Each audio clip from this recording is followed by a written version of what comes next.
എടുക്കുന്നുണ്ടോ നോക്കാം. ശ്വാസം എടുക്കും. അപ്പം ശ്വാസം എടുക്കുന്നുണ്ടോ, പ്രതികരിക്കുന്നുണ്ട്. നമ്മൾ 2 തട്ട് തട്ടിയപ്പോൾ അയാൾക്ക് ബോധം പോയതാണ്. അയാൾ പെട്ടെന്നുള്ള ആ ആഘാതത്തിൽ അയാളുടെ ബോധം നഷ്ടപ്പെട്ടതാണ്. അപ്പം അയാൾ പ്രതികരിക്കാൻ തുടങ്ങി എന്താ, ഒന്നും ചെയ്യണ്ട. പ്രതികരിക്കാൻ തുടങ്ങി അയാളെ ചെരിച്ച് കടത്തുക. അയാളെ ചെരിച്ച് കടത്തുന്നത് എന്തിനാണ്? ചിലപ്പോൾ അയാൾ ഛർദ്ദിക്കാനുള്ള സാധ്യതയുണ്ട്. അല്ലെങ്കിൽ അയാൾ ആക്സിഡന്റ് പറ്റിയൊരു സ്ഥലത്തു നിന്നാണെങ്കിൽ അയാളുടെ വായയുടെ ഉള്ളിൽ രക്തം ഉണ്ടാവാൻ സാധ്യത. അപ്പോൾ അത് ഉള്ളിൽ പോയി ശ്വാസകോശത്തിൽ കയറാൻ സാധ്യത. അപ്പോൾ അവരെ ചെരിച്ച് കടത്തി അവരെ നിരീക്ഷിക്കാം. ഇനി അതല്ല, ആ വ്യക്തി പ്രതികരിക്കുന്നില്ലെങ്കിൽ എന്താ നിങ്ങൾ ചെയ്യുക?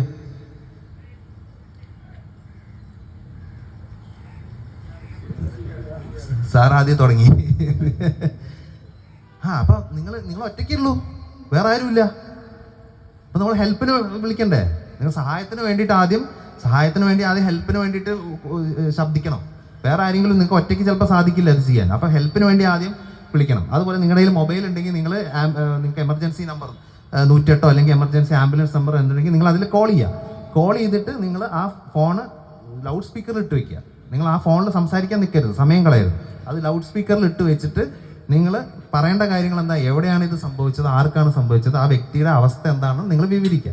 അതിൻ്റെ കൂടെ നിങ്ങൾ എത്രയും പെട്ടെന്ന് CPR സ്റ്റാർട്ട് ചെയ്യുക, ആരംഭിക്കുക, നെഞ്ചമർത്തൽ ആരംഭിക്കുക. അപ്പം ഏറ്റവും കൃത്യതയിൽ എത്രയും നേരത്തെ CPR ആരംഭിക്കാൻ സാധിച്ചാൽ നിങ്ങൾക്ക് ജീവൻ രക്ഷ. പഠനപ്രകാരം 10 മിനിറ്റ് ഒരാൾ കുഴഞ്ഞ് വീണ് 10 മിനിറ്റിൻ്റെ ഉള്ളിൽ വളരെ കൃത്യതയിൽ CPR ആരംഭിക്കാൻ സാധിച്ചാൽ ആ വ്യക്തിയുടെ ജീവൻ രക്ഷപ്പെടുത്താൻ സാധിക്കുന്നതാണ് പറയുന്നത്. അപ്പോൾ നമ്മൾ എവിടെയാണ് കൊടുക്കേണ്ടതെന്ന് ആദ്യം അറിഞ്ഞിരിക്കണം അല്ലേ? എവിടെയാണ് കൊടുക്കേണ്ടത്, എങ്ങനെയാണ് കൊടുക്കേണ്ടത്, ഏത് തരത്തിലാണ് കൊടുക്കേണ്ടതെന്ന്. അപ്പോൾ നമ്മൾ ആദ്യം എന്താ ചെയ്യേണ്ടത്, ആ വ്യക്തിയുടെ മാറലിൻ്റെ ഏറ്റവും താഴെ ഈ സ്റ്റേണം അല്ലേ, ഈ മാറലിൻ്റെ ഏറ്റവും താഴത്തെ ഭാഗത്തിൻ്റെ 2 വിരൽ മുകളിൽ, ഈ മാറലിൻ്റെ ഏറ്റവും താഴത്തെ ഭാഗത്തിൻ്റെ 2 വിരൽ മുകളിൽ ഒരു കൈയുടെ ഉപ്പുറ്റി കുത്തിവെക്കുക. മറ്റേ കൈയുടെ ഉപ്പുറ്റി മറ്റേ കൈയിൻ്റെ മുകളിൽ വെക്കുക. എന്നിട്ട് വിരൽ പിണഞ്ഞു വെക്കുക. എന്നിട്ട് നമ്മുടെ കൈമുട്ട് നേരെ ആയിരിക്കണം. ഇത് ആരാണ് ഇത് പ്രൊവൈഡ് ചെയ്യുന്നത്, അവരുടെ കൈമുട്ട് നേരെ ആയിരിക്കണം. അതുപോലെ അവരുടെ ഷോൾഡർ ഈ വ്യക്തിയുടെ മുകളിലായിരിക്കണം ഉണ്ടാവേണ്ടത്. അപ്പം ഇതാണ് പൊസിഷൻ. അപ്പം ഇങ്ങനെ പൊസിഷൻ ഉണ്ട്. ഷോൾഡർ രണ്ട് എൽബോ, കൈമുട്ട് രണ്ടും നേരെ ആയിരിക്കണം. ഷോൾഡർ വ്യക്തിമിൻ്റെ മുകളിലായിരിക്കണം. എന്നിട്ട് കംപ്രഷൻ സ്റ്റാർട്ട് ചെയ്യുക. കംപ്രഷൻസ് എങ്ങനെയാണ് സ്റ്റാർട്ട് ചെയ്യേണ്ടത്? 5 സെന്റിമീറ്റർ ഡെപ്തിലാണ് കംപ്രഷൻ സ്റ്റാർട്ട് ചെയ്യുന്നത്. 5 സെന്റിമീറ്റർ ഡെപ്തിൽ അല്ലേ? അപ്പോൾ 5 സെന്റിമീറ്റർ ഡെപ്തിൽ കംപ്രഷൻ അമർത്തിയതിന് ശേഷം അത് തിരിച്ച് പഴയ രീതിയിലേക്ക് എത്താൻ സമയം നൽകണം. അതായത് ഒരു കംപ്രഷൻ അമർത്തി തിരിച്ച് പഴയ രീതിയിലേക്ക് എത്താൻ സമയം നൽകണം.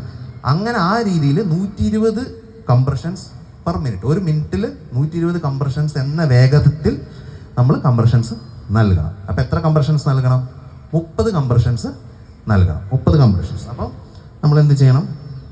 1 2 3 4 5 6 7 8 9 10 15 20 22 23 24 25 23 29 30 അങ്ങനെ 30 കംപ്രഷൻസ് നമ്മൾ നൽകണം. അപ്പം 5 സെന്റിമീറ്റർ ഡെപ്തിൽ 120 പെർ മിനിറ്റ് രീതിയിൽ റേറ്റിൽ നമ്മൾ കംപ്രഷൻസ് വളരെ നീറ്റായിട്ട് നൽകാൻ പറ്റണം. അപ്പോൾ അതിൻ്റെ കൂടെ നമുക്ക് അയാൾ ശ്വാസം എടുക്കുന്നുണ്ടോ എന്ന് നോക്കാം അല്ലേ? അയാൾ ശ്വാസം എടുക്കുന്നില്ലെങ്കിൽ നമുക്ക് കൃത്രിമ ശ്വാസം നൽകാം. അപ്പോൾ 1 സെക്കൻഡ് ദൈർഘ്യത്തിലുള്ള 2 ശ്വാസം നമുക്ക് അവർക്ക് വായ വഴി അല്ലേ? നമുക്ക് അവിടെ എക്യുപ്മെൻറ്റ്സ് ഒന്നുമില്ല നമ്മുടെ കയ്യിൽ. അപ്പോൾ വായ വഴി നമുക്ക് 2 ബ്രത്ത് കൊടുക്കാൻ പറ്റും. അപ്പോൾ 30 കംപ്രഷൻസും 2 ബ്രത്തുമാണ് കൊടുക്കേണ്ടത്. അപ്പോൾ 30 കംപ്രഷൻസ് കൊടുക്കാൻ എത്ര സമയം എടുക്കും? 15 സെക്കൻഡ്. 2 ബ്രത്ത് കൊടുക്കാൻ, ശ്വാസം കൊടുക്കാൻ 2 സെക്കൻഡ്. അപ്പോൾ ഈ സൈക്കിൾ 5 സൈക്കിൾ നിങ്ങൾ ചെയ്യണം. 5 സൈക്കിൾ. അപ്പോൾ 30 കംപ്രഷൻസ് 2 ബ്രത്ത്, അത് കഴിഞ്ഞ് 30 കംപ്രഷൻസ് 2 ബ്രത്ത്, അങ്ങനെ 5 സൈക്കിൾ നിങ്ങൾ നൽകാൻ സാധിക്കണം. അപ്പോൾ ആ 5 അപ്പോഴാണ് നിങ്ങൾക്ക് അതിനുശേഷം എന്ത് ചെയ്യണം? നൽകിയതിന് ശേഷം നിങ്ങൾ ഈ വ്യക്തി പ്രതികരിക്കുന്നുണ്ടോ നോക്കണം അല്ലേ? നമ്മൾ CPR കൊടുത്തോണ്ട് മാത്രം പോരാ, അവർ പ്രതികരിക്കുന്നുണ്ടോ എന്ന് കൂടെ നോക്കണം. അപ്പോൾ പിന്നെയും തട്ടി നോക്കി പ്രതികരിക്കുന്നുണ്ടെങ്കിൽ നേരത്തെ പറഞ്ഞ പോലെ അവരെ ചെരിച്ച് കടത്തുക, അവരെ നിരീക്ഷിക്കുക. പ്രതികരിക്കുന്നില്ലെങ്കിൽ പിന്നെയും CPR കണ്ടിന്യൂ ചെയ്യുക. അപ്പം നേരത്തെ ഞാൻ ആദ്യം പറഞ്ഞു, നിങ്ങൾ സഹായത്തിന് വേണ്ടിയിട്ട് ഉച്ചത്തിൽ പറയണം. കാരണം എന്താ, നിങ്ങൾക്ക് ഒറ്റയ്ക്ക് ചിലപ്പോൾ ചെയ്യാൻ പറ്റില്ല. 5 സൈക്കിളൊക്കെ നിങ്ങൾ ഒറ്റയ്ക്ക് ചെയ്യാൻ ബുദ്ധിമുട്ടായിരിക്കും. അപ്പോൾ നിങ്ങൾ ഹെൽപ്പിന് വേണ്ടിയിട്ട് ആദ്യമേ പറയാം. അപ്പോൾ ഒരാൾ വന്നു കഴിഞ്ഞ് കഴിഞ്ഞാൽ നിങ്ങൾക്ക് കൈമാറാം, ഒരാളായിട്ട് കൈമാറാൻ പറ്റും. അപ്പോൾ അതാണ് എഫക്റ്റീവായിട്ട് CPR കൊടുക്കാൻ പറ്റുക എന്നതാണ് ഏറ്റവും വലിയ കാര്യം. അത് എഫക്റ്റീവായിട്ട് കൊടുക്കാൻ പറ്റിയാൽ നമുക്ക് ജീവൻ രക്ഷപ്പെടുത്താൻ സാധിക്കും. ഇനി നിങ്ങൾ ഇതേപോലെ CPR കൊടുത്തുകൊണ്ടിരിക്കുകയാണ് ഒരു വ്യക്തിക്ക് ചെയ്തുകൊണ്ടിരിക്കും. വേറൊരു വ്യക്തി വന്നു, അപ്പം സഹായത്തിന് വേറൊരാൾ വന്നു. നിങ്ങൾ ഫോണിൽ വിളിച്ചു, നേരത്തെ ഫോണിൽ വിളിച്ച് പറഞ്ഞു വേറൊരു വ്യക്തി വന്നു. അപ്പോൾ ആ വ്യക്തി വന്നു, വ്യക്തി വന്നിട്ട് ആ വ്യക്തിക്ക് എന്ത് ചെയ്യാൻ പറ്റും? ആ വ്യക്തിക്ക് ചെയ്യാൻ പറ്റുന്നതാണ് നമ്മുടെ ഈ ഓട്ടോമാറ്റഡ് എക്സ്റ്റേണൽ ഡീഫിബ്രില്ലേറ്റർ. അപ്പം നിങ്ങൾ CPR കൊടുത്തുകൊണ്ടിരിക്കുകയാണ്. അപ്പം വരുന്ന രണ്ടാമത് വന്ന ആൾക്ക് ഇത് ഓട്ടോമാറ്റഡ് ഡീഫിബ്രില്ലേറ്റർ ഉപയോഗിക്കാൻ പറ്റും. അപ്പോൾ അതിന് രണ്ട് പാഡ്സ്. അപ്പോൾ ഈ 2 പാഡ്സിൽ നിങ്ങൾ അതിൻ്റെ മുകളിൽ തന്നെ വരച്ചിട്ടുണ്ട് എവിടെയാണ് ഒട്ടിക്കേണ്ടതെന്ന്. അപ്പോൾ അതിൽ ഒരു പാഡ്, ഈ പാഡ് വലതേ വശത്തെ തോളലിൻ്റെ താഴെ മാറലിൻ്റെ വലതുവശത്തായിട്ട് അത് ഇങ്ങനെ സ്റ്റിക്കർ ഒട്ടിച്ച് കഴിഞ്ഞാൽ മാറ്റി ഇവിടെ ഒട്ടിക്കാൻ പറ്റും. രണ്ടാമത്തെ പാഡ് ഇതെവിടെ വരച്ച് വെച്ചിട്ടുണ്ട്. രണ്ടാമത്തെ പാഡ് ഇടതുവശത്തെ കക്ഷത്തിൻ്റെ താഴെയായിട്ട് 5 സെൻറ്റിമീറ്റർ താഴെയായിട്ട് അതും ഇവിടെ ഒട്ടിക്കാൻ പറ്റും. അപ്പം ഒരു വ്യക്തി CPR കൊടുത്തുകൊണ്ടിരിക്കുകയാണ്. നിങ്ങൾ ശ്രദ്ധിക്കണം, ഒരാൾ ഇവിടെ CPR കൊടുത്തുകൊണ്ടിരിക്കുകയാണ്, വേറൊരാളാണ് ഇത് ഒട്ടിക്കുന്നത്. അപ്പം ഒട്ടിച്ചുകൊണ്ടിരിക്കുമ്പോഴും CPR കണ്ടിന്യൂ ചെയ്തുകൊണ്ടിരിക്കുക. ഒരിക്കലും CPR നിർത്താൻ പാടില്ല. അപ്പം എന്താ ചെയ്യണം? അത് കഴിഞ്ഞിട്ട് രണ്ടാമത്തെ ആൾ ഇത് ഓൺ ചെയ്യണം. ഇത് നിങ്ങൾ ശ്രദ്ധിച്ചാൽ ഇതിൽ വളരെ സിമ്പിളാണ്. ഇതിലാകെ 1, 2, 3 സ്വിച്ചുകളേ ഉള്ളൂ. അപ്പോൾ അത് ആർക്ക് വേണമെങ്കിലും പ്രവർത്തിക്കും. അപ്പോൾ എന്ത് ചെയ്യണം? ആദ്യം തന്നെ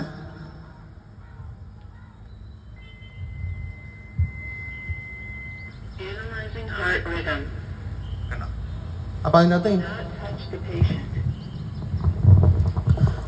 ആദ്യം നമ്മളത് ഓൺ ചെയ്യണം. ഓൺ ചെയ്യുമ്പോൾ നമ്മൾ പാഡ് ആദ്യം കണക്ട് ചെയ്തു, അത് ഓൺ ചെയ്യുമ്പോൾ മെഷീൻ എന്ത് ചെയ്തു? മെഷീൻ അനലൈസ് ചെയ്യും. ഹാർട്ടിൻ്റെ മിടിപ്പ് ഷോക്ക് കൊടുക്കേണ്ട മിടിപ്പാണോ, കൊടുക്കേണ്ടതിനെ മെഷീൻ തീരുമാനിക്കും.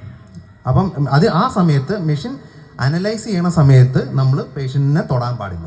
അതുവരെ CPR കൊടുക്കുക. ഒട്ടിക്കുന്നത് വരെയും CPR കൊടുത്തുകൊണ്ടിരിക്കുക. ഒട്ടിച്ച് കഴിഞ്ഞതിന് ശേഷം ഇത് അനലൈസ് ചെയ്യുമ്പോൾ നമ്മൾ തൊടാൻ പാടില്ല ഇത്. അപ്പം അത് ഇപ്പം നിങ്ങൾ കേട്ട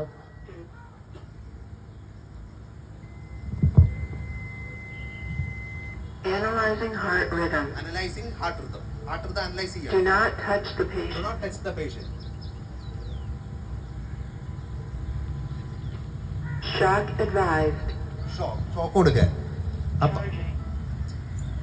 അപ്പം ഷോക്ക് കൊടുക്കാൻ പറഞ്ഞു മെഷീൻ. അപ്പം നമ്മൾ ഓറഞ്ച് ബട്ടൺ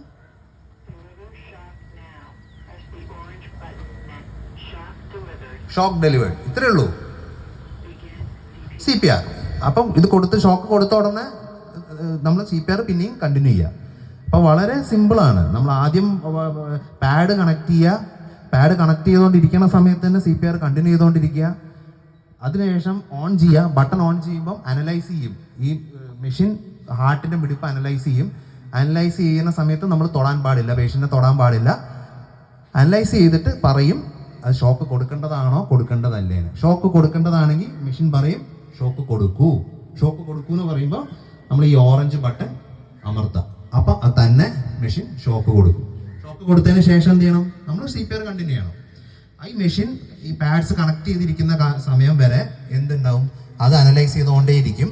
ഓരോ 2 മിനിറ്റും മെഷീൻ നമ്മളോട് പറഞ്ഞുകൊണ്ടിരിക്കും ഷോക്ക് കൊടുക്കണോ കൊടുക്കണ്ടേ. അപ്പം അതിനിടയിൽ നമുക്ക് ആൾക്ക് പ്രതികരിക്കുന്നുണ്ടോ എന്ന് നോക്കണം. ആൾ പ്രതികരിക്കുന്നുണ്ടെങ്കിൽ നമുക്ക് ഇതൊക്കെ നിർത്താം. പ്രതികരിക്കുന്നില്ലെങ്കിൽ ഈ മെഷീൻ കണ്ടിന്യൂ ചെയ്തുകൊണ്ടിരിക്കും. ഇതേപോലെ ഷോക്ക് കൊടുക്കാൻ ഇൻസ്ട്രക്ഷൻ തന്നുകൊണ്ടിരിക്കും. ഓരോ 2 മിനിറ്റും നമ്മൾ CPR കണ്ടിന്യൂ ചെയ്തുകൊണ്ട് ഇരിക്കണം. ഇത് ബാറ്ററി ഓപ്പറേറ്റഡ് ആണ്. അല്ല വേണ്ട, ഇത് ബാക്കിൽ ബാറ്ററി ഉള്ളതാണ്.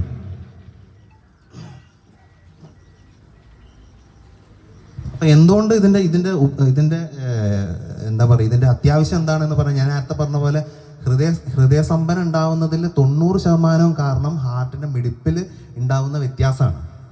അപ്പോൾ അതിന് ഒരു ഷോക്ക് കൊടുത്താൽ മതി. ഒറ്റൊരു ഷോക്ക് കൊടുത്താൽ തന്നെ ആ ഹാർട്ടിൻ്റെ മിടിപ്പ് ശരിയാവും. അപ്പം ആദ്യത്തെ 1 മിനിറ്റ് ആണ് നിങ്ങൾ ഷോക്ക്, അതായത് ഒരാൾ കുഴഞ്ഞ് വീണ് ബോധം നഷ്ടപ്പെട്ടിട്ടുള്ള ആദ്യത്തെ 1 മിനിറ്റിൽ നിങ്ങൾ ഷോക്ക് കൊടുക്കാൻ നിങ്ങൾക്ക് സാധിച്ചാൽ 90% അയാളുടെ ജീവൻ രക്ഷപ്പെടുത്താൻ സാധിക്കുന്നതാണ് പറയുന്നത്. അതിൽ ഓരോ മിനിറ്റും വഴുകുന്നോറും 10% കുറഞ്ഞുകൊണ്ടിരിക്കും.